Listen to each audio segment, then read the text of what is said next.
నమస్తే అండి. ఈరోజు రాజశ్యామల అమ్మవారి గుడికి వచ్చారు.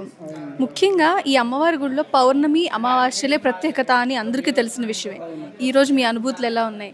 ముఖ్యంగా ముడుపు కట్టడం గురించి కొన్ని విషయాలు. మాకు మంచి ఆరోగ్యం మంచిగా ఉంటుందని ఇక్కడికి వచ్చినాము. ముడుపు కడదామని వచ్చినాము. ఇక్కడ దేవుని మొక్కున్నాం, ముడుపు కట్టినాం. చాలా మంది వస్తారు పోతురు, మంచిగా ఉందండి. మాకు యాదాద్రి భువనగిరి జిల్లా నుంచి వచ్చినాం.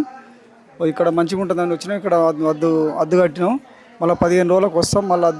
మళ్ళీ దేవుని మొక్కుంటాం, పోతామని మా అభిప్రాయం ఇది. అయితే అమ్మవారికి ఆరోగ్య సమస్య అయినా, ఆర్థిక ఇబ్బంది అయినా, లేకపోతే ఏదైనా నష్టాలున్నా, కుటుంబంలో ఎదగకపోవడానికి కారణాలు ఉన్నాయి. ఎన్నో రకాలుగా అమ్మగారు ప్రజలు వచ్చిన వాళ్ళని దీవిస్తారని తెలుసు మాకు. ఈరోజు మీరు ఎలాంటి సమస్యతో వచ్చారో చెప్పగలుగుతారా?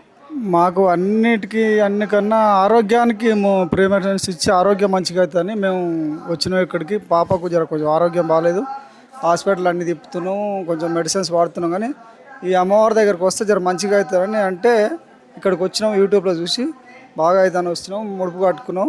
15 రోజులకు వస్తాం. మాకు 15 రోజుల్లో నాకు కొద్దిగా రిజల్ట్ అనిపిస్తే అమ్మవారి దయ వల్ల ఇంకా మళ్ళీ ఎప్పుడు అమావాస పుణ్యానికి వచ్చి దర్శనం చేసుకొని పోతాం. ఎంత దూరం అయినా వస్తామని అనుకుంటున్నాం మేము. అండి, థ్యాంక్ యూ.